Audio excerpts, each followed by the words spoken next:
The morning mist still clung to the treetops as Eli Shepherd guided his rusty Ford pickup along the gravel path that wound through the backwoods like an afterthought.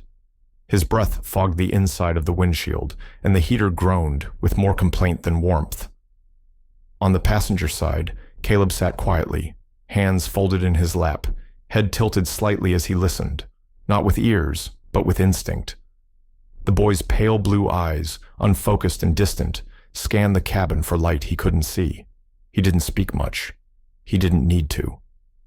Eli reached over and tapped his son's hand twice. "Almost there, bud." Caleb responded with a single tap and the barest nod. He hadn't asked why they were driving into the mountains that morning, and Eli hadn't explained. He didn't like taking Caleb to places like this, but the radiator in the back seat wasn't going to sell itself. A man had to make do, especially with winter coming early and the last of the sunflower harvest already traded for fuel and flour. They pulled into the clearing that served as the makeshift auction grounds, an old livestock barn leaning slightly to the left, with warped wooden beams and rusted gates stacked haphazardly in the corner. The space had once echoed with the lowing of cattle and the calls of ranchers. Now it reeked faintly of diesel, cigarette smoke, and desperation. It wasn't uncommon out here for folks to auction whatever they had left: tools, busted tractors, sometimes even whole cabins, piece by piece. Eli parked near the edge, beside a pile of salvaged fencing and oil drums. He didn't shut the engine off. Caleb seemed content feeling the hum through his seat. 5 minutes, Eli muttered. "We drop off the radiator, get paid, and leave." But 5 minutes turned into 10. The auctioneer was late, and the crowd, if one could call a dozen weather-beaten folks in worn Carhartts and flannel a crowd, shifted about uneasily, sipping coffee from styrofoam cups and muttering beneath their breath. A rusted flatbed had been backed into the barn and reconfigured into a stage. A few lanterns hung from hooks above, casting a jaundiced glow that made everything look older and more broken. Caleb tugged gently at Eli's sleeve. He tilted his head toward the barn. Eli followed his son's gaze, or rather, his sensing, and saw movement at the edge of the platform. A woman, thin as wire and dressed in a threadbare denim jacket, staggered forward, dragging 2 small figures by their wrists. Her face was sharp and wind-chapped, and her eyes flicked across the crowd with the paranoia of someone always a drink ahead or a debt behind. The twins were barefoot. One had a deep bruise blooming along her jaw. Their dresses, once matching, now stained and ripped, hung off their small frames like forgotten curtains. "This here's a 2-for-1 special," the woman barked, her voice hoarse and bitter. "Strong girls, know how to clean, cook, and keep their mouths shut." The crowd stilled. No one moved. Eli felt Caleb stiffen beside him. The older twin stood tall, arms slightly in front of the younger, as if her tiny body alone could serve as a shield. Her chin didn't tremble, though her knees nearly buckled under her. The smaller one, Clara, though he didn't know her name yet, clung to her sister's sleeve, her bottom lip quivering.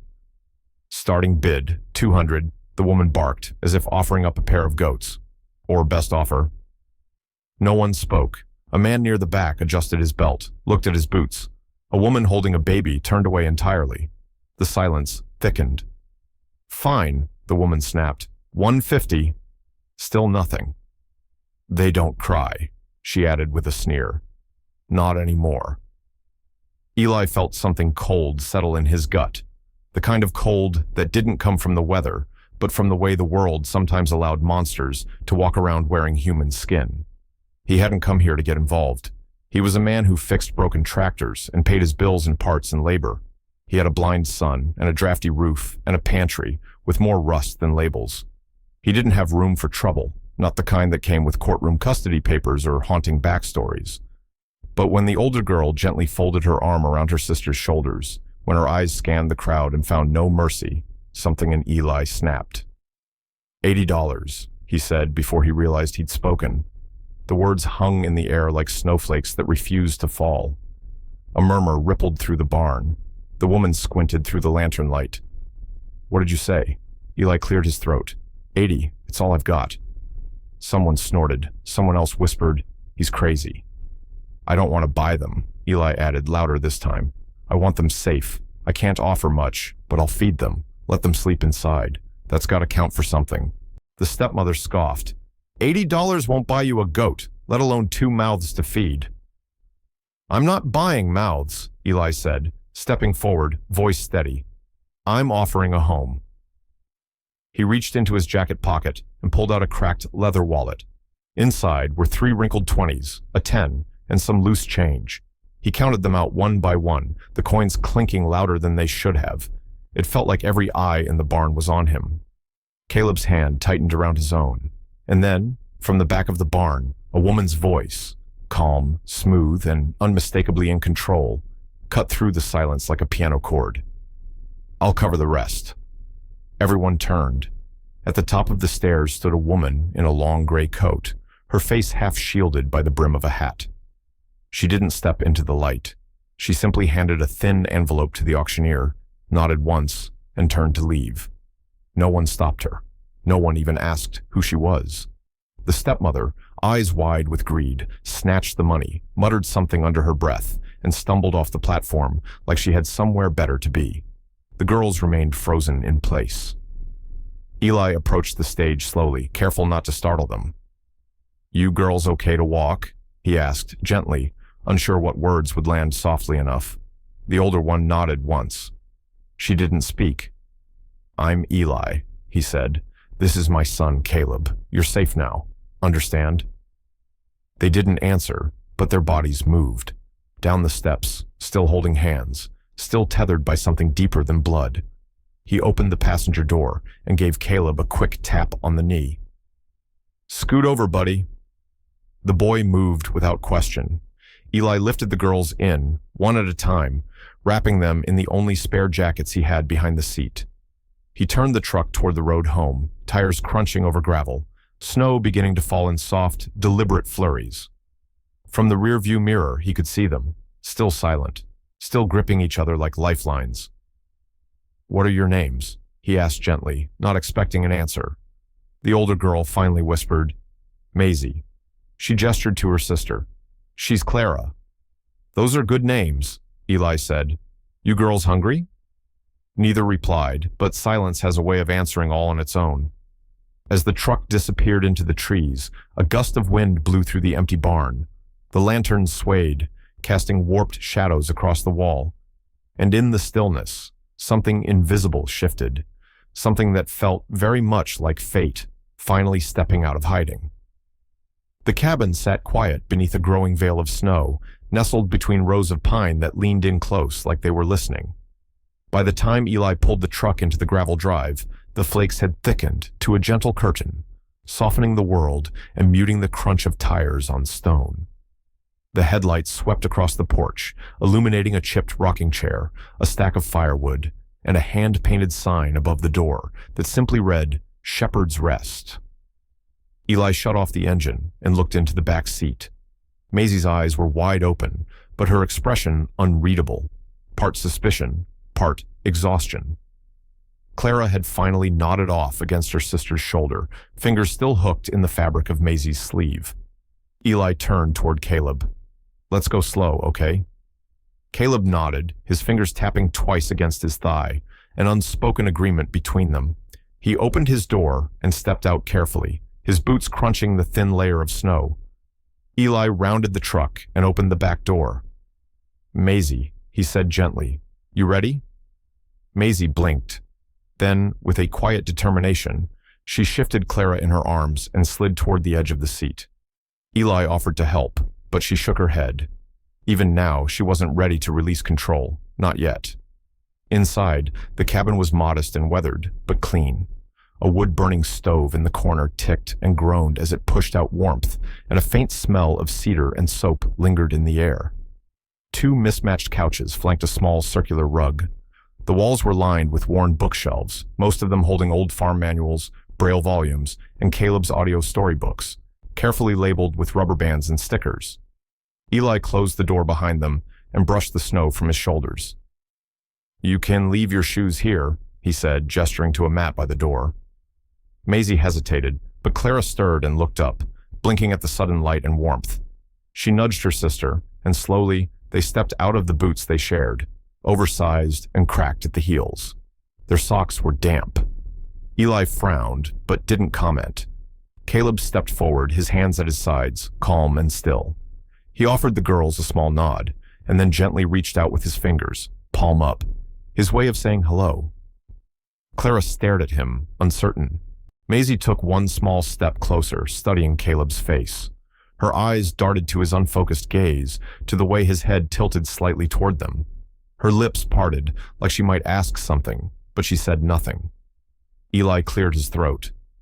Caleb doesn't see or hear like we do, he explained. But he's sharp, smarter than me most days. Caleb gave a quiet smile and moved toward the low shelf by the window, where he grabbed a small stuffed fox, one ear half chewed from years ago. He held it out to Clara. She reached for it slowly, as if it might vanish, then clutched it to her chest and gave a barely there nod. Eli exhaled through his nose and rubbed the back of his neck. Well, y'all hungry? The girls didn't respond. I got stew. It's warm. There's bread, too. Might be a little dry. He moved toward the kitchen and ladled out 2 bowls from a pot simmering on the stove. The smell of carrots, potatoes, and browned beef filled the room. He set the bowls down at the small table, along with 2 spoons and 2 cups of water. Then he added a 3rd and 4th set for himself and Caleb. Maisie guided Clara to a chair. The girl sat down slowly, holding the stuffed fox in one hand while picking up the spoon with the other. Eli watched them from across the table. You don't gotta clean anything to earn this. No chores, no talking. Just eat if you're hungry. Maisie eyed the food like it might be bait, but eventually she dipped her spoon and brought it to her lips. Clara followed a second later. Caleb sat beside Eli, quietly mimicking their pace. For several minutes, the only sound in the cabin was the clink of metal against ceramic and the occasional sigh of the stove as it settled. Eli didn't push conversation. He'd learned a long time ago that silence, in the right context, could heal. When the girls finished, Clara leaned into Maisie and rested her head against her arm. Eli stood and brought out 2 folded quilts from the closet. Couch pulls out, he said. It's not fancy, but it's warm. Blankets are clean. Maisie studied the couch like it might collapse under them. She stepped forward and touched the edge with her fingers, brushing it like she was checking for tricks. Eli crouched to her level. You don't owe me anything, he said. I'm not going to make you earn a place to sleep. You're here. That's all that matters. For the first time, Maisie looked directly into his eyes, not with gratitude, not with fear, just measuring. He didn't look away. That seemed to be enough. She pulled the couch out while Eli fetched a pillow from the linen closet. Caleb helped by folding back one of the quilts. Clara lay down first, curling into herself like a kitten in a box. Maisie followed, positioning herself on the outer edge, body tense, eyes still scanning the room. Eli dimmed the overhead light and stoked the fire in the stove. Then he stepped onto the porch, letting the door click shut behind him. Snow fell heavier now, swirling in lazy spirals under the porch light. The wind carried that high, whistling sound the pines made when winter got serious. He leaned against the railing, took a long breath, and let the cold settle in his chest like a reminder. He didn't know what tomorrow would look like. He didn't even know what the next hour held. But behind that door were 2 children who'd been abandoned by the world, and 1 boy who had never let it harden him. And now they were all under one roof. When he returned inside, the girls were asleep, Clara's small hand gripping Maisie's shirt, even in slumber. Caleb sat cross-legged on the rug, flipping through a Braille picture book, his fingertips brushing each page like they were made of glass. Eli pulled the recliner closer to the stove and sank into it, tossing an old quilt over his knees. He didn't expect to sleep, but his body disagreed. Within minutes, his breath slowed. The room was quiet, but not hollow, not lonely. It was the kind of silence that held something fragile, something sacred. And for the first time in years, Eli let himself believe that maybe, just maybe, something good was beginning. The pale light of morning crept through the frost-laced windows, tentative and slow, as if unsure whether it was welcome. Inside the shepherd cabin, the old wood stove popped inside, warming the air in uneven pockets. The scent of something faintly sweet, brown sugar and oats, rose from the kitchen, mixing with the smell of pine smoke and old flannel. It was a soft kind of beginning, quiet, unhurried, the kind that asked nothing but presence. Eli moved carefully around the kitchen, still sore from a poor night's sleep in the recliner. His back protested with every movement, but he pushed through it. He'd learned long ago that comfort was a luxury, not a necessity. A pot of oatmeal simmered on the stovetop, and he added a splash of canned milk and a pinch of salt. He'd been saving a spoonful of brown sugar in a jar at the back of the cupboard, originally intended for Christmas, but today felt like it might deserve sweetness. Behind him, Caleb sat cross-legged on the braided rug, his fingers moving slowly across the surface of his favorite tactile storybook. The batteries had long since died, but that didn't matter. Caleb didn't need sound. He remembered the stories by the way the raised lines felt under his hands. Eli turned toward the pull-out couch and paused. Both girls were still asleep, their small bodies tucked beneath the patchwork quilt, heads turned inward. Clara's hand, no larger than a tea saucer, clutched the front of Maisie's shirt in her sleep, a grip that hadn't loosened all night. He let them rest as long as he could. When the oatmeal was ready, he gently tapped Caleb's shoulder. The boy looked up and nodded once. Then, with practiced ease, Caleb crawled toward the table and tapped 3 fingers against the edge. Their silent signal for breakfast is ready. Maisie stirred first. Her eyes opened instantly, alert, scanning the room with the same wariness Eli had seen the night before. When she noticed Caleb sitting at the table, waiting, she seemed to relax, just barely. Clara blinked slowly beside her and yawned without a sound. Eli kept his voice even. "There's food on the table if you're hungry. Nobody's in trouble for sleeping in." Maisie helped her sister up and guided her toward the chairs. She didn't say anything, but there was a quiet order in the way she moved, methodical, protective. Eli noticed how she gently pulled Clara's socks straight, smoothing the heel, and placed the stuffed fox from last night beside her on the cushion, like a guardian on watch. As the girls approached the table, Caleb tapped once, then again, pausing between each. 1, 1, 2. Maisie froze. Then slowly, she reached out and tapped back. 1. Pause. 1. Eli's brow furrowed. Caleb responded with a series of 3 taps, slow and deliberate. Maisie tilted her head, then tapped 3 times back. Clara looked between them, confused. Eli just stood there, a ladle in his hand, oatmeal forgotten. You understand that?" he asked Maisie. She didn't answer with words. Instead, she placed a hand on the table and tapped once, then pointed to Caleb. "Yes," Eli murmured. "That's what it means." Maisie finally spoke, her voice quiet but steady. "We used to tap in the closet, when she'd lock us in." Clara looked down at her lap. Her small fingers picked at the hem of her shirt. Eli didn't know what to say. He placed the ladle down gently and cleared his throat. "Well, maybe we keep that code going. Could be useful around here." Caleb smiled faintly and gave a single tap in agreement. They ate in near silence, broken only by the sound of spoons scraping against ceramic and Caleb's occasional tap against the table, checking in, affirming, asking. Maisie always answered. Clara slowly began to mimic her, copying the rhythm, the pauses. Eli watched them all, his chest tight in a way he couldn't quite explain. Something about the quiet felt full, like a song just under the surface. He rose and walked to the cupboard, pulling out another tin cup and spoon. Then, on instinct, he opened the drawer where he kept old napkins, the kind his wife used to fold neatly into triangles before every meal. He hadn't done that in years. Carefully, he unfolded one and laid it next to a cracked bowl, then set it down at the head of the table. 5 places. It caught Maisie's attention. Her eyes flicked toward the empty seat, then to Eli, as if asking a question without saying it. He nodded once. "That one's yours, both of you. No more floor, no more corners." Maisie didn't speak, but she adjusted Clara's spoon and nudged the stuffed fox toward the center of the table. After breakfast, the girls began clearing the bowls without being asked.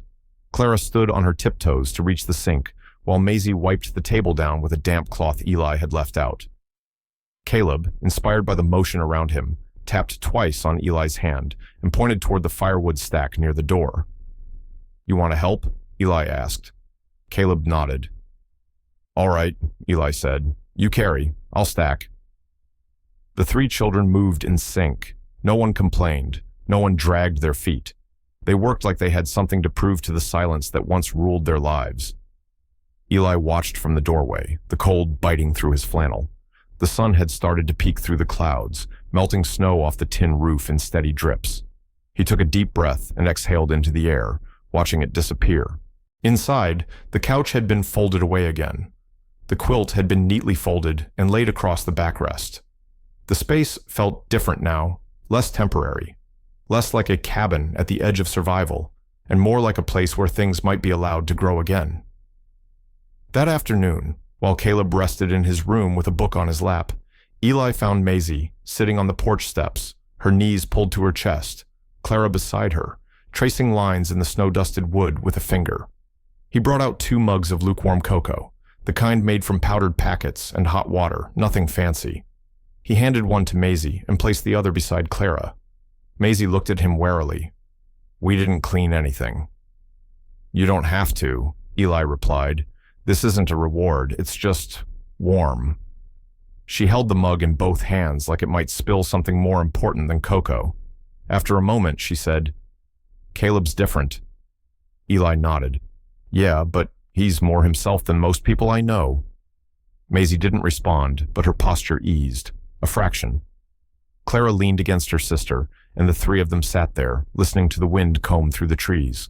Inside, the 5th place setting remained on the table, still untouched, but no longer strange. Later that night, as Eli tossed another log onto the fire, he paused to look at the living room once more. Maisie was quietly drawing shapes with her finger along Caleb's arm. Tap, pause, tap, tap. Caleb responded with a slow grin. Eli didn't need to understand the code to know what it meant. They were starting to speak the same language, one of silence, survival, and something new. Safety. And that, Eli thought as he turned down the lamp, was the beginning of something he didn't yet have a name for. The days that followed settled like a light snowfall, quiet, uncertain, and strangely beautiful. There was no dramatic shift in the shepherd cabin, no clear moment when the girls began to trust or when the air felt lighter. It was subtler than that. It showed up in the soft sounds of feet padding across the floor in the morning, in the absence of flinching when the front door creaked open, and in the way Caleb began to sit a little closer during meals, head tilted, listening, not with his ears, but with his whole self. Eli didn't rush anything. He still rose early and fed the stove before sunrise, still brewed weak coffee and made 2 thick oatmeal. But now he poured an extra splash of canned milk into Clara's cup and left the butter knife in easy reach for Maisie, who had taken to slicing toast into perfect triangles for her sister. Every small ritual became an offering, a quiet way of saying, "You're safe, you're seen." It happened late one afternoon. Caleb was thumbing through one of his Braille storybooks on the rug, while Clara arranged buttons by color beside him. The sun was slanting in through the windows, casting stripes across the hardwood. Eli was in the kitchen, fixing a leaky faucet when a sudden yelp broke the stillness. He turned just in time to see Clara stumble over the edge of the rug and land hard on her knee. She didn't cry. That was the part that made Eli freeze.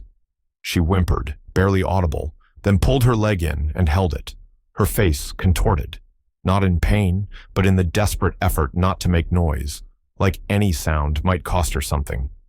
Maisie was there in seconds. "Clara," she said softly, kneeling beside her. "It's okay." Eli moved toward them, but Maisie raised a hand, not sharply, not rudely, just firmly. "Wait." She turned back to Clara and examined the scraped knee.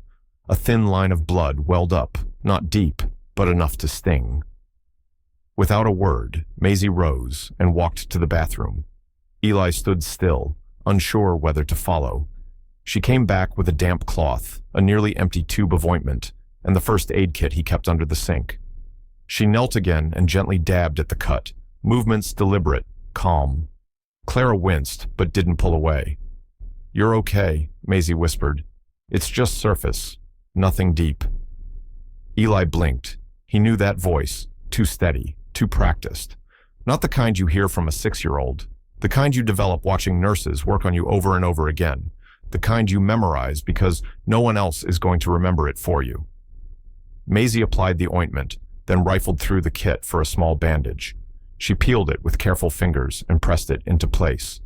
Then she blew gently on the skin, cooling the sting. "You've done that before," Eli said quietly. Maisie didn't look up. "I watched. When we had to go to the ER," he nodded slowly. "You remembered all of it." "I had to."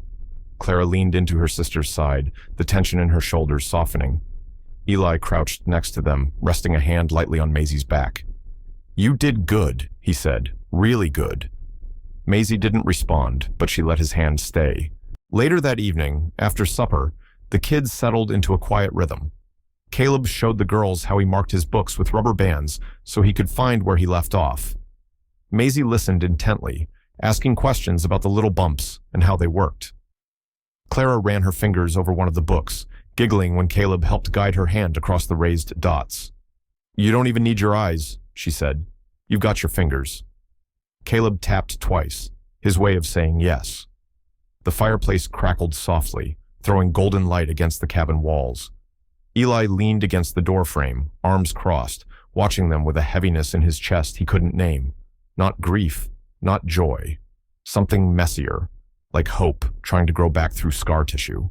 He almost didn't hear the knock. It was faint, just 3 soft raps against the door, too polite for a stranger, too uncertain for someone from town. Eli opened it slowly. No one was there. But on the porch, placed neatly atop the stack of kindling, was a plain brown envelope. No name, no return address. He picked it up and stepped inside, closing the door behind him. The kids didn't notice, still wrapped in books and buttons and stories shared without words. Eli turned the envelope over in his hands. It wasn't sealed with tape, just folded. He opened it and found 2 things: a crisp $100 bill and a note written in looping, elegant handwriting on cream stationery. "Keep going. You're doing better than you think." That was it. No signature, no explanation. He sat down at the table and stared at the note like it might vanish if he blinked. He didn't recognize the handwriting, but something about it felt familiar, precise, feminine, intentional. The woman from the auction. It had to be. He thought back to her voice, that calm, unwavering tone, the way she stepped forward and then vanished. No drama, no spotlight, just help, offered quietly and without strings. Eli folded the note and tucked it into the drawer where he kept receipts and bills. He didn't tell the kids, not yet. He just let the mystery sit beside him like an old friend who didn't need to speak. That night, after the girls had fallen asleep curled together beneath the butterfly quilt, Eli sat by the fire with Caleb nestled against his arm. The boy's head rested on his shoulder, and his hand tapped a slow rhythm against Eli's chest. 1, 2, 1. A code, a question, a comfort. Eli didn't respond in taps. He simply covered his son's hand with his own. Across the room, Maisie stirred in her sleep but didn't wake. Clara murmured something and rolled closer, her hand reaching instinctively for her sister's shirt. The cabin had never been louder with silence, and Eli, sitting in that warm pool of flickering light, knew one thing for certain. Healing never announced itself. It moved in quietly, just like this. It had been nearly 3 weeks since the twins arrived, and Eli still hadn't taken them to town. He kept telling himself it was because of the weather, that snow made the roads slick, or the truck needed new brake pads, or the power lines might be down again. But the truth sat heavier than ice on the hood of his Ford. He was scared, not of the drive, not even of how others would look at the girls or whisper behind their backs. No, he was scared of how small his world suddenly felt, how big theirs might become. But that Saturday morning, with the sun melting the last of the frost off the porch rail, he stood in the kitchen and announced, "We're going out." Caleb's fingers twitched once against the table, his version of a raised eyebrow. Maisie glanced up from folding a dish towel, suspicious. "Out where?" Eli cleared his throat. "Library." Clara's eyes widened. "What's a library?" Maisie didn't answer, but she was already slipping her arms through the sleeves of her coat. 15 minutes later, all 4 of them were squeezed into the truck. Caleb rode up front, hands tapping a slow rhythm against his jeans, while the girls sat in the back, bundled in mismatched layers. Maisie stared out the window with a quiet intensity. Clara hummed softly to herself, a melody Eli didn't recognize but hoped she never forgot. Maple Hollow's town center was little more than a handful of brick buildings along Main Street, a diner, a hardware store, a post office that rarely opened on time. But on the corner stood a two-story building with wide steps and arched windows, the Maple Hollow Public Library. Eli parked by the curb and sat for a moment, letting the engine tick in the cold. "If anyone asks," he said, "you're my kids." Maisie looked at him sharply. He met her gaze in the mirror. "I mean it." No one spoke. Inside, the library was warm and smelled like old paper, pine cleaner, and something sweet, maybe lemon drops or vanilla candles. A brass bell chimed as they stepped through the door, and from behind the counter, a woman in a maroon cardigan looked up and smiled. "Well, I'll be," she said softly. "Eli Shepherd. That you?" Eli rubbed the back of his neck. "Hey, Miss Opal." Miss Opal had been the town's librarian since before Eli graduated high school. Her hair was a silver crown, wrapped into a tight bun, and her glasses perched precariously on the tip of her nose, like they might jump off if she blinked too fast. "I heard about your boy," she said, nodding toward Caleb. "Smart as ever, I bet." Caleb offered a faint smile and a single tap on Eli's sleeve. "These are the girls," Eli said, voice low. "Maisie and Clara." Miss Opal didn't blink, didn't flinch. She walked around the counter, knelt gently, and smiled at them both. "You two like stories?" she asked. Clara nodded first. Maisie hesitated, then gave the smallest of shrugs. "Well, we've got stories with pictures, stories with sounds, even stories that bump under your fingers," she said, winking at Caleb.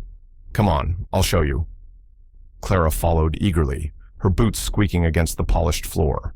Caleb trailed behind, one hand brushing the edge of the shelf, as if learning the building by touch. Maisie lingered by the door. Eli watched her, then stepped beside her. "You don't have to like it. Just look."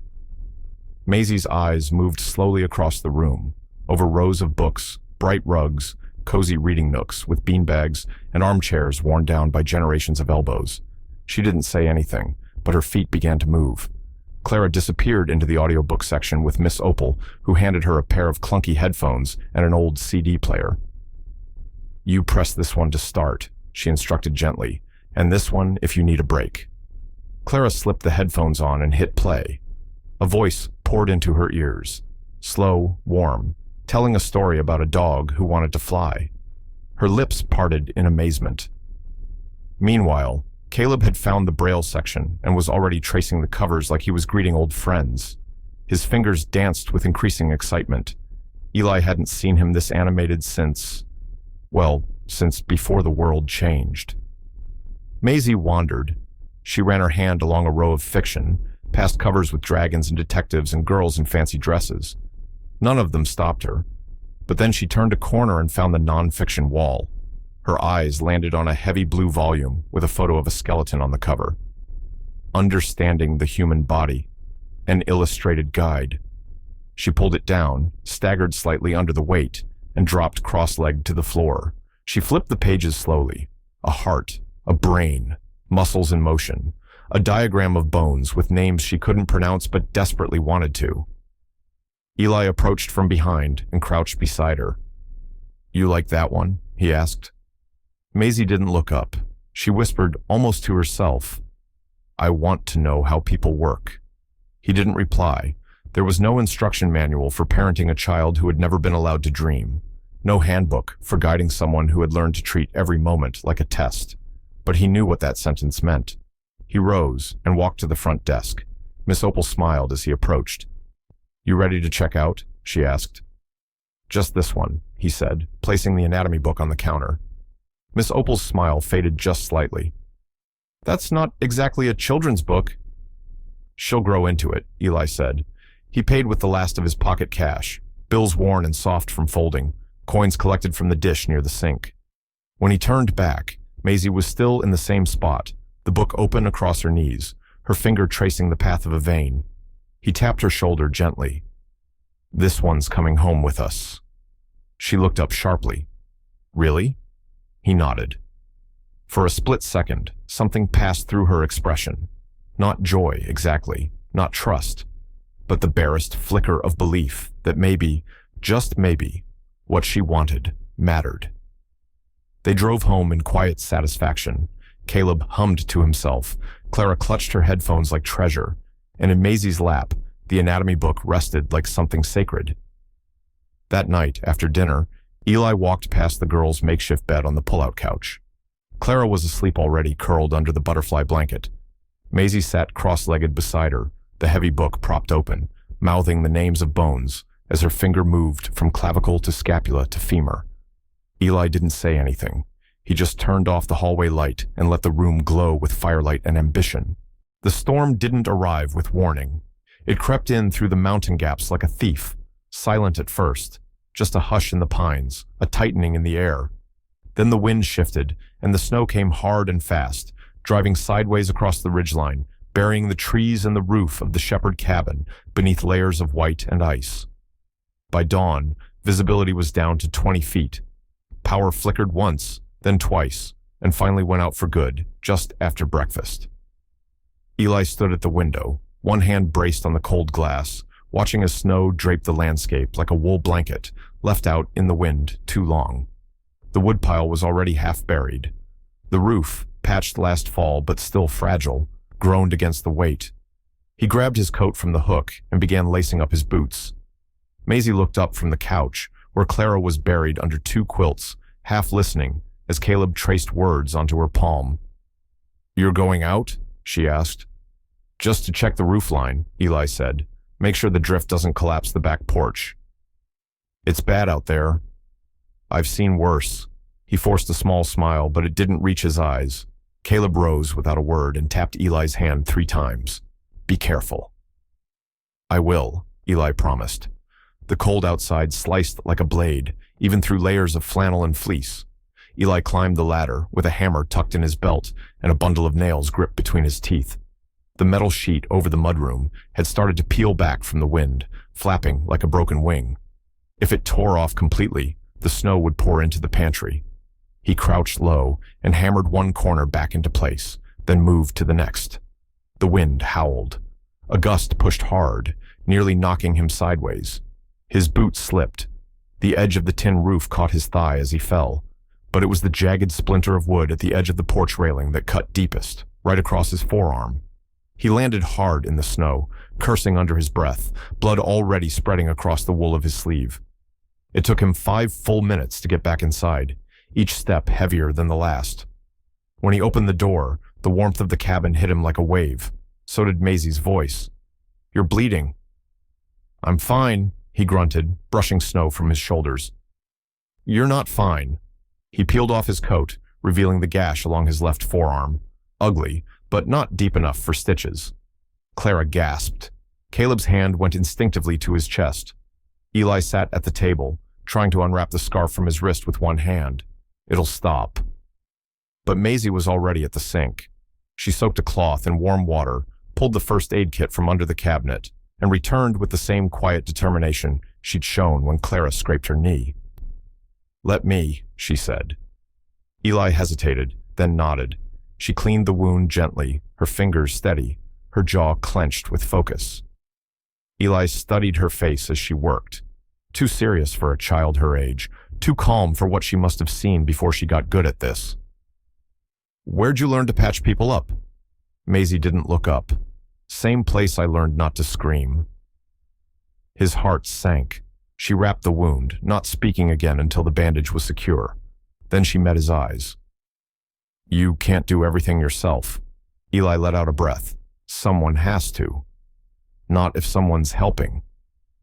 It wasn't defiance, just fact. Later that afternoon, they huddled near the fire, wrapped in layers of flannel and fleece. With the power out and the storm worsening, there wasn't much to do, but wait. Eli made a pot of soup from potatoes, lentils, and the last of the carrots. It wasn't fancy, but it was hot. They ate on the floor, cross-legged, steam rising from their bowls, candlelight flickering against their faces. "Smells like something good," Clara said. Smells like we made it, Eli replied. After dinner, Clara pulled out a deck of playing cards and laid them between Caleb and Maisie. Caleb hesitated. Then, to everyone's surprise, he reached forward and touched the deck. Maisie guided his fingers to the corners of the cards, whispering how to count the edges, how to recognize the backs by feel. Clubs feel like paw prints, Caleb said softly. And hearts are for girls, Clara giggled. Boys have hearts too, Caleb answered, a little too fast. Eli looked up, startled. Caleb rarely spoke more than one word aloud. But there it was, clear, confident. Maisie smiled. You're right. They played until the fire burned low. Caleb won the last hand by accident, and Clara declared him King of Winter, crafting a paper crown from an old cereal box. Maisie sat beside him, one arm curled protectively around Clara's shoulders. Eli stood to add another log to the fire, then stepped outside to grab more wood. That's when he saw it. Another package. It sat atop the woodpile, wrapped in brown paper, edges just beginning to soak from the snow. No name, no return address. He carried it inside and opened it at the table while the kids watched. Inside, a pair of fleece-lined boots sized perfectly for Maisie, a small red coat with a fox patch on the sleeve, Clara's size, and a black digital braille watch still in its packaging. Tucked between them was a folded card, written in the same graceful hand as before. For those who weather storms with open hearts. No signature. Maisie touched the boots with reverence. Clara hugged the coat to her chest. Caleb turned the watch over in his hand, then looked up at Eli, eyes wide. Someone's watching, Maisie whispered. Eli nodded. I think they've been watching for a while. Outside, the storm raged on, but inside, the fire burned steady. And for the first time, the cold no longer felt like the greatest threat. The snow had started to melt by the time Clara's first day of school arrived. It left behind a patchwork of mud and ice across the gravel driveway, and Eli had to rock the old truck back and forth twice before the tires caught enough grip to get them to the main road. In the back seat, Clara wore her red fox patch coat zipped to the top, her new boots swinging just above the floorboards. Beside her, Maisie sat quietly, pretending not to watch her sister's every move. You don't have to go, Eli had said that morning, crouched beside her as she buttoned her coat. It's not a rule, not yet. I want to, Clara replied, clutching the cereal box lunch Maisie had packed for her. I want to see what it's like when people aren't mean all the time. Eli didn't have an answer to that, just a hand on her shoulder, warm and steady. Maple Hollow Elementary sat at the end of a long stretch of cracked asphalt, its roof sagging in the middle and its paint peeling in strips the color of old butter. But there were tulips planted by the front sign and a row of student-drawn posters taped in the entryway. Be kind, be brave, be you. As they walked toward the building, Clara reached for Eli's hand. She didn't say anything, but he felt the grip tighten when they passed a cluster of older students on the steps. Inside, Principal Darnell met them at the front office. She was a no-nonsense woman with steel-gray hair and sharp eyes, but something about her tone reminded Clara of warm soup and unspoken kindness. You're the girl who reads in taps, she said, crouching slightly. Caleb's sister? Clara blinked. Sort of. We live together. Good enough for me, Principal Darnell said with a nod. Let's get you settled. Maisie waited in the truck, arms folded, eyes fixed on the front doors long after Clara disappeared inside. Eli let her be. He understood the weight of watching someone you love walk into an unfamiliar place, alone. The school day passed slowly, for everyone. Back at the cabin, Eli tried not to stare at the clock. Maisie wandered from window to window, flipping through her anatomy book without really seeing the pages. Even Caleb, usually steady as stone, tapped out a rhythm of questions no one could answer. At 2:35 p.m., the phone rang. Eli's stomach dropped. He picked it up with a sigh, already rehearsing the apology he might need to give. Mr. Shepard? Came a voice on the other end. Yes, this is Eli. This is Principal Darnell. I wanted to call about Clara. Eli gripped the edge of the counter. Is she okay? She's fine, the principal said. Then after a pause, Actually, she's more than fine. I just thought you should hear it from me before it gets around town." That was not what he expected. She continued, her voice almost incredulous. "There was an incident in the lunchroom. A boy in Clara's class dropped his tray. Some older kids laughed. One of them called him a crybaby. Clara stood up, marched right over, and said, quote, 'That's not funny. We don't laugh at people for feeling things.'" Eli closed his eyes. "Oh boy." "No, Mr. Shepard, that's the part that shocked us. She kept going, told them that being quiet doesn't mean being weak, that sometimes the loudest thing you can do is be kind." There was a long pause. "She told them," Principal Darnell said, "that she used to be scared to speak, that someone once told her she was too noisy to live in a house, and now she wanted to be loud for the people who couldn't be." Eli leaned against the counter, one hand pressed to his mouth. "She made one of the 8th graders cry," the principal added lightly. "Not in a bad way, in the 'my heart's cracked open and I don't know what to do with it' kind of way." I don't know what to say," Eli whispered. "You don't have to say anything," Principal Darnell said. "She's already said enough for all of us." That evening, Clara stepped off the school bus with a bounce in her step, her fox patch coat half unzipped, backpack slung crooked across one shoulder. Maisie was already at the edge of the porch waiting. "Well?" Maisie asked. Clara grinned. "I made someone cry." "What?" "Good crying," Clara added quickly. "Not, I punched them crying." Maisie blinked, then cracked a smile. "What did you do?" Clara shrugged, suddenly sheepish. "I talked." Inside, as the fire warmed the cabin and Eli stirred stew on the stove, Clara sat on the floor with Caleb and retold the story in taps and gestures. Caleb listened, wide-eyed, before tapping twice, then once. Maisie sat nearby, arms wrapped around her knees, watching her sister with something close to awe. Eli placed 5 bowls on the table that night, as he always did. But this time, he added something else, a notepad and pencil beside Clara's cup. "For speeches," he said. Clara's eyes lit up. The next day, Principal Darnell called again, not with praise, but with a request. "Would Clara be willing to share her story at our school assembly next week?" she asked. "We think the other kids need to hear it, and honestly, so do some of the adults." Eli asked Clara that night. She didn't answer right away. She just looked at the fire, eyes wide and thoughtful. Then she nodded. "Only if I get to wear my fox coat." Eli laughed. "Deal." As the week passed, the buzz spread through town. The Shepherd girl, the one who spoke up, the one who changed the room without raising her voice. At the grocery store, the cashier leaned across the counter and whispered, "God bless that little one. We need more like her."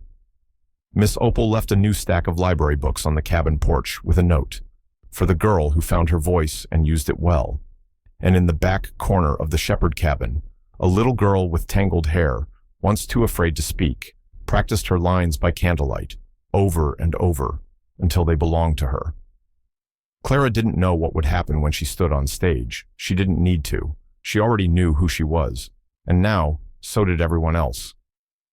The envelope arrived without warning, nestled between a utility bill and a seed catalog in the rusted mailbox at the end of the gravel drive.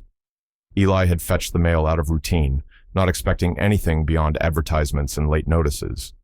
But the cream-colored envelope, thick with a textured finish and no return address, stood out the moment he pulled it free. Inside was a receipt, elegantly typeset, stamped with an ember-shaped insignia and the name that made him pause mid-step on the porch, Second Ember Foundation. His eyes scanned the line that mattered, allocation reference, Auction Barn Rescue Initiative. Recipient, E. Shepard. The memory of that bitter night hit him all over again. The stench of hay and mildew, the silence of the crowd, the way Maisie had wrapped her arm around Clara like it was the only thing she could control. His hands clenched around the paper, crinkling its clean folds. He had always wondered about the woman in the long coat, the one who spoke once, paid the difference, and vanished without a word. Now, with one embossed receipt, she had a name, or at least the name of the organization she used to reach him. There had never been a reason for Eli to drive into the city, especially not dressed in boots scuffed from fieldwork and a jacket worn smooth at the elbows. But that afternoon, he loaded Caleb's old travel blanket into the truck's passenger seat, took the girls' lunch leftovers from the fridge, and headed east. He followed the ridgelines as they dipped toward Asheville, the silence in the cab broken only by the occasional rattle of wiper blades dragging across dry glass. The address printed on the receipt led him to a nondescript building tucked between a bakery and a printing shop. No sign above the door, no logo on the windows, just the number 14 in bronze and a small buzzer to the side. When he pressed it, a soft voice answered, asked his name, then told him to come in. Inside, the hallway smelled faintly of lemon oil and paper. A receptionist nodded and pointed him toward a frosted glass door at the end of the corridor. Beyond it, a woman stood by a window, her back to the room, shoulders square, posture quiet but deliberate. When she turned, Eli recognized her at once, not because of her appearance, which was more composed now than on that night at the barn, but because of the steady gaze that met his without apology or explanation. She introduced herself simply as Margot Wren. There was no pretense in her voice, no performance. She didn't offer pleasantries. Instead, she gestured for him to sit and opened a folder embossed with the ember insignia he'd seen on the envelope. That symbol, she explained, wasn't just a logo. It was a declaration of purpose. Second Ember had been her creation, born out of the wreckage of her own childhood in foster care. She didn't tell the story to elicit pity. She told it plainly, like a report of facts. A mother who left, a system that forgot, homes that changed as often as seasons. She had survived, found success, and then walked away from it all, not to forget, but to create something she wished had existed for her. Eli listened in silence, feeling the weight of her story press against his ribs. He'd never thought of himself as someone who needed help, let alone someone who would be at the center of a stranger's mission. But when Margot recounted the moment she saw him at the auction, standing with nothing in his wallet but still stepping forward, he understood why he was here. She told him, quietly and without fanfare, that he had reminded her of why she began again, that the choice he made that night, to speak when others stood still, was the kind of choice she had built Second Ember to find and support. She slid another envelope across the desk, but Eli didn't reach for it. She didn't explain the amount or offer conditions. It was just something she believed he'd know how to use. When she finished, Eli looked down at his hands, rough, cracked, calloused from years of labor. He had fixed irrigation lines and tractor engines, patched rotted wood and broken fences. But he had never expected to be the kind of man someone credited with reigniting a purpose. Margot didn't press for a response. She merely added that the foundation would continue to watch from afar, not to intervene, but to illuminate the paths of those brave enough to walk them. On the drive home, the envelope rested quietly on the seat beside him. He didn't open it, not yet. His mind wasn't on the check inside, or the foundation, or even Margot's story. It was on the 3 children waiting for him, on Maisie, tracing bones in her anatomy book, on Clara, who would be practicing her speech aloud into a wooden spoon, and on Caleb, tapping messages across his arm and waiting for a touch in return. For the first time since his wife passed, Eli didn't feel like a man simply holding his family together by the seams. He felt like someone with a reason, someone whose choice to say yes, just once, in a moment of silence, had started a quiet kind of miracle. The letter arrived in a heavy cream envelope with gold trim, too elegant to be junk mail and far too formal to be anything expected. It bore the seal of the Buncombe County Children's Council and was addressed simply to the family of Clara Shepherd. Eli turned it over twice before opening it, half sure it had been misdelivered. Inside was a typed invitation to an awards ceremony scheduled for the following Saturday at the county hall. Clara had been chosen to receive the annual Courage in Youth Award, nominated unanimously by her school's faculty and staff for speaking boldly, living bravely, and standing up for others when it mattered most. There was no speech required, no dress code specified, just a simple line at the bottom. "We hope you'll join us in celebrating her voice." Eli read the letter aloud twice before Clara fully understood what it meant. The second time, her eyes widened, and she pressed her hands to her cheeks, stunned into silence. Maisie beamed, then immediately began planning outfits. Caleb clapped twice and tapped her knee gently with his palm. Eli couldn't find any words at all. In the days leading up to the ceremony, the house buzzed with quiet excitement. Maisie patched a tear in Clara's favorite dress, carefully stitching around the fox patch on her sleeve. Caleb tried on 3 different button-down shirts before Maisie declared one presentable. Eli found his only blazer, still smelling faintly of mothballs, and hoped it didn't look too out of place next to Clara's pride. The morning of the ceremony dawned cool and clear, the sky scrubbed clean by spring rain. The county hall sat just off Main Street in a building that had once been the town courthouse. White columns framed the entrance, and the wood floors inside creaked with memory. Dozens of chairs lined the auditorium, but only 5 of them mattered, front row, left of center, where the shepherds took their seats. They looked, Eli admitted to himself, a little like a mismatched puzzle. Clara's boots didn't match her dress. Caleb's sleeves were slightly too short. Maisie wore a cardigan 3 sizes too big. Eli had forgotten a belt. And yet, somehow, they looked complete. The ceremony was brief, but sincere. A few speeches, a slideshow of youth projects, and then Clara's name was called. The applause began before she reached the podium. She stepped forward with steady steps, holding her fox coat in one hand like a shield and a scepter all at once. Her voice didn't tremble.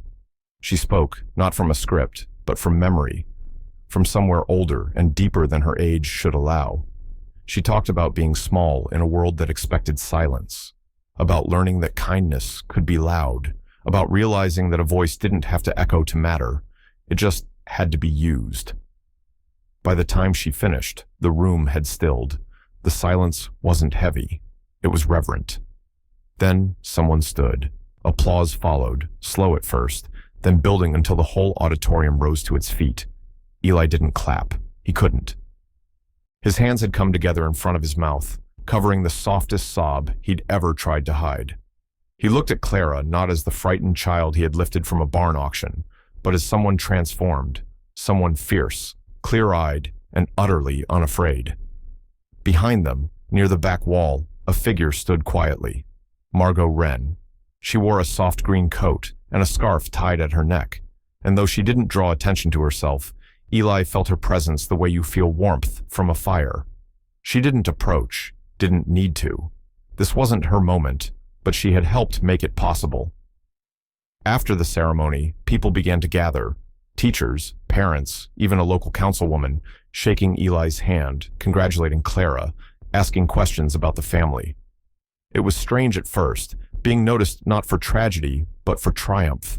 The attention made Eli's skin itch, but he endured it because he saw how Clara's shoulders straightened with every kind word, how Maisie smiled like it didn't hurt anymore, how Caleb held his hand steady and proud.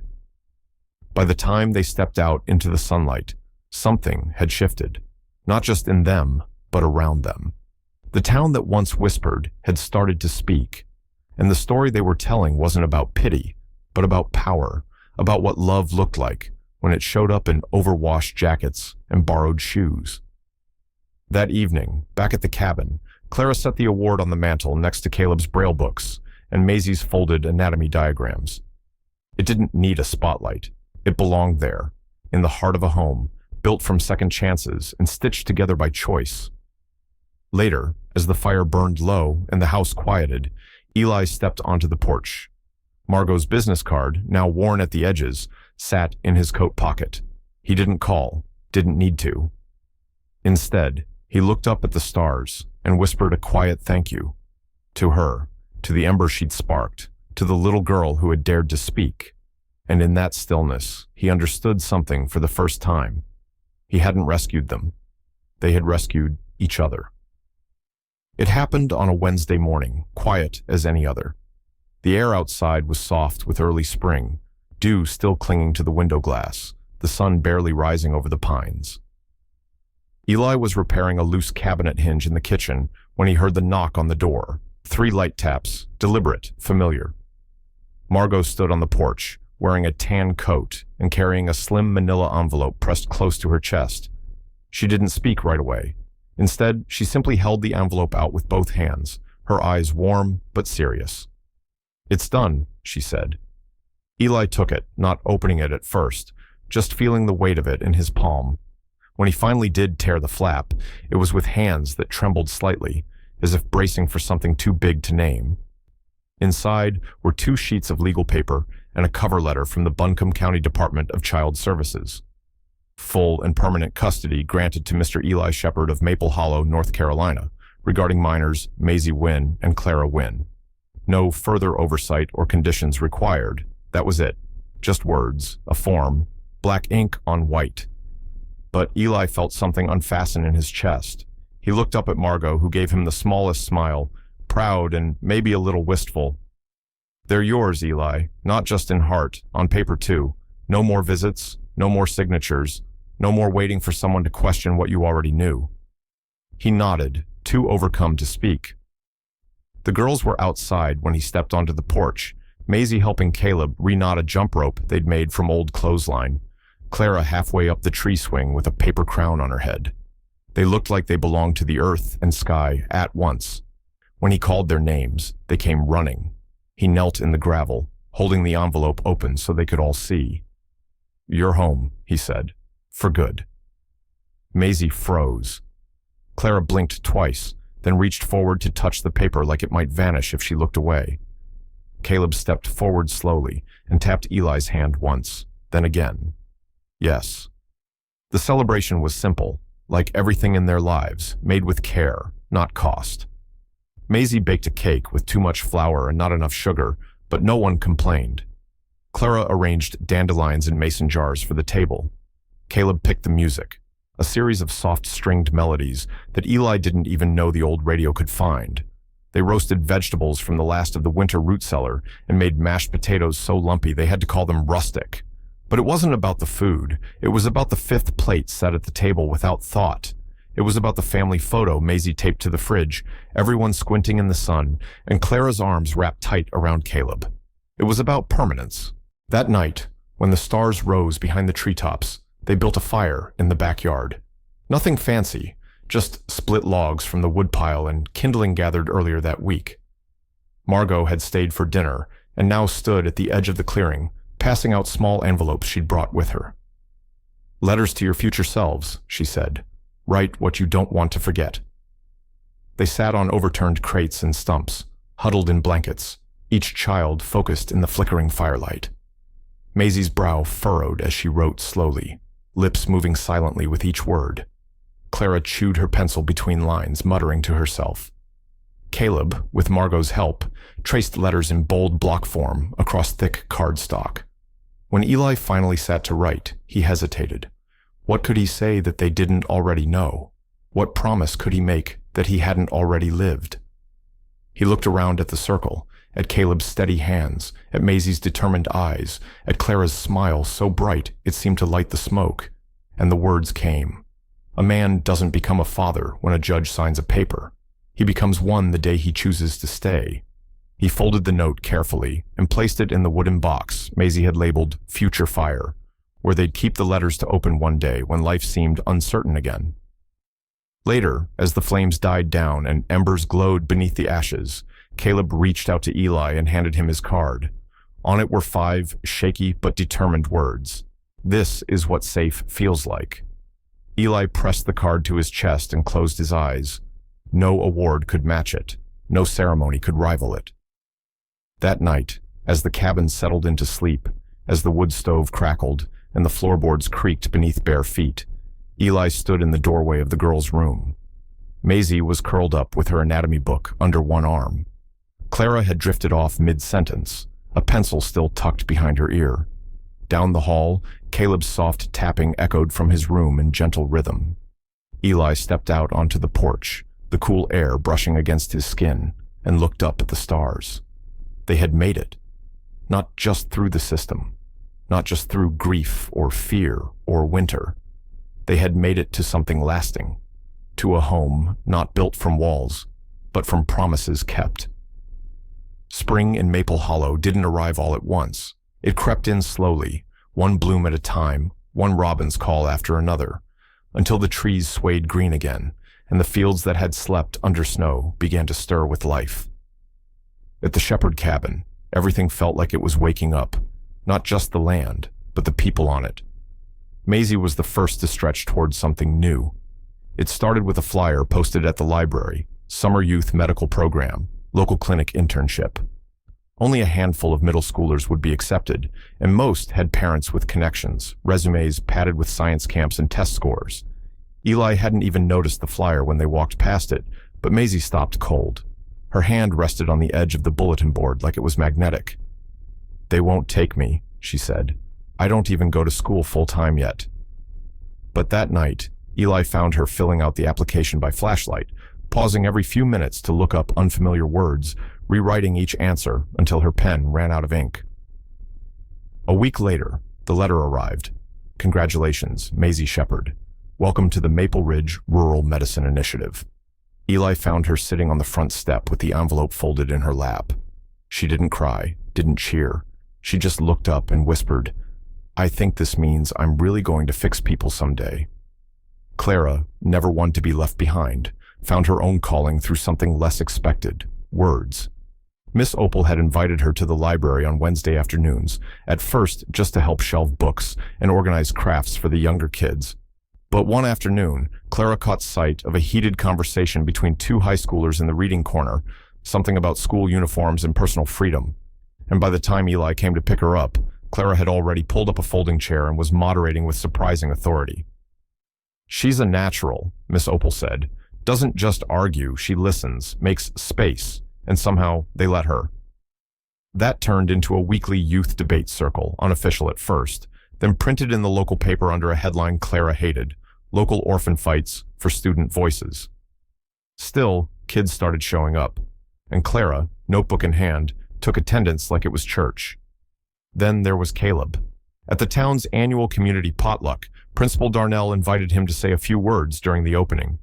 Eli nearly declined on his behalf, but Caleb tapped out a simple message on his sister's arm. "I want to try." The night of the event, he stood at the front of the room with his fingers tracing across a small stack of Braille cards. Clara translated when needed, but mostly he spoke through rhythm, slow taps on the table, light brushes on Maisie's hand. And somehow, in that quiet, the whole room understood. "I used to think silence meant no one cared," Clara said aloud on his behalf, voice steady. "Now I know silence can be filled with love too." The room fell silent, but not empty. Margot was there that night, sitting in the back as she often did. Her presence had shifted from shadow to center, no longer just a benefactor, but part of the rhythm of their lives. She came for dinners now, her scarf hung on the same hook by the door, her voice woven into evening conversations like it had always been there. She helped Maisie study for her clinic orientation. She taught Clara how to hold space without taking over. She brought books for Caleb with raised diagrams he'd never felt before. And Eli watched it all like someone waking from a long, long winter. He still found himself standing outside the cabin some nights, arms crossed, wondering if this warmth, this joy, was something he was allowed to keep. He wasn't a perfect man. He hadn't planned for this life. But each night, when the laughter at the dinner table faded into shared chores and goodnight hugs, he began to believe what the children already knew. Love wasn't about deserving. It was about choosing. Staying. One night, after everyone else had gone to bed, Eli sat across from Margot on the front porch. The crickets hummed like background music. The moon hung low and gold over the ridge. "You ever think we were meant to find each other?" he asked. Margot didn't answer right away. She took a sip of her tea and set the mug down with care. "I don't know if I believe in meant to," she said softly, "but I believe in showing up, and we did." Eli looked out at the garden, at the swing swaying gently even without wind, at the faint glow of the kitchen window. "Feels like more than chance," Margot smiled. "Then maybe it is." They sat in silence after that. Not empty silence, but the kind filled with history, with healing, with the sound of dreams beginning to bloom. It began with Caleb and a packet of seeds. He had found them in a dusty kitchen drawer, wedged between old utility bills and a half-used pad of sticky notes. The label was faded, but he traced the word marigold with his finger and smiled, then tapped twice on the table. Eli looked up from the sink and nodded slowly, understanding even before the gesture was finished. "You want to plant a garden?" he asked. Caleb tapped again, 3 times now. I don't know, but the way he cradled the seed packet told a different story. By the next afternoon, the whole family was outside with shovels, trowels, and gardening gloves, 2 sizes too big. They cleared a patch of earth behind the cabin, near the edge of the tree line, where sunlight lingered longest before dusk. The soil was stubborn at first, packed tight from years of neglect, but no one complained. The act of turning it, together, was its own kind of healing. They named it Caleb's Garden of Second Tries. The sign was Clara's idea, painted in crooked blue letters on a slab of repurposed barn wood. She hammered it into the dirt with all the ceremony of planting a flag on the moon. Each child chose something to plant that meant more than the seed itself. Caleb picked marigolds for resilience, bright, simple, sturdy things that thrived in tough soil. Maisie chose lavender, explaining with quiet pride that it was used in hospitals to soothe anxiety and aid sleep. Clara picked snapdragons because, she said with a grin, they're loud, they pop open when you touch them, and people always underestimate how strong they are. Eli planted tomatoes because they took time, needed care, and were worth the wait. Margot brought basil and wild thyme from her window garden in the city. Every kitchen needs something green, she said as she crouched beside Clara to help plant. No one asked if she was staying. She just was. She now arrived without knocking, brewed tea like she owned the kettle, and folded laundry while chatting about anatomy books and Braille innovations. Her presence had woven itself into the texture of their days. That evening, after the last seedling was tucked into soil and the sky melted into a watercolor of gold and lavender, they sat around the fire pit, hands dirt-streaked, bellies full of simple food. Fireflies blinked into view like scattered stars, and laughter, low, bright, unforced, filled the air between them. Eli leaned back in his chair, arms draped across his knees, watching the children chase sparks of light with mason jars and wild squeals. The garden sat behind them like a quiet promise, rows of possibility etched into the land. He didn't speak, but something inside him loosened. Not grief, not fear, just breathe. Maisie broke the stillness, pulling a folded piece of notebook paper from her sweater pocket and placing it in Eli's lap. I wrote you something, she said, her voice a little shy for the first time in weeks. He unfolded the letter under the flicker of firelight. Dear Dad, you didn't build us a house. You built us a place where we got to become who we were supposed to be. Clara uses her voice. Caleb hears the world with his hands. I hold a stethoscope and believe I belong. You didn't just rescue us. You stayed. You listened. You kept the door open long enough for us to become more than survivors. You gave us a future. Love, Maisie. He read it twice, maybe 3 times, before the words blurred into starlight and smoke. When he finally looked up, the fire had dimmed to embers, and the children had settled around it in blankets and soft conversation. Margot caught his eye and didn't speak. She didn't have to. Eli looked out across the yard, the garden, the swing, the circle of chairs worn soft by months of use, and felt the kind of peace that doesn't shout, doesn't demand. It just arrives and sits beside you quietly, waiting to be noticed. For a long time, he had thought the miracle was that he stepped into that barn with only $80 and a broken radiator and walked out with 2 children who changed his life. But tonight, watching them become whole, watching them laugh freely and argue over which plant would grow first, he understood something deeper. The miracle wasn't the rescue. It was what came after. It was a second chance wrapped in laundry and leftovers and morning routines. It was the way Margot reached for his hand without asking. It was the way Caleb tapped the earth like it might answer back. It was the sound of Clara's voice carrying through the dusk and the steady rhythm of Maisie's breath beside the basil. It was fireflies, dirt under fingernails, and the full, aching knowledge that love had taken root in the most unexpected soil. Eli leaned back, eyes closing, heart open. This was the everyday miracle, and it was more than enough. Sometimes, the most extraordinary stories don't begin with heroes in capes or grand gestures. Sometimes, they begin with a quiet man, a broken radiator, and $80 he couldn't afford to spend. What happened at that auction barn wasn't just a rescue. It was a choice. A quiet, unglamorous, almost invisible choice to step forward when no one else did. And that choice didn't just change the lives of two frightened little girls.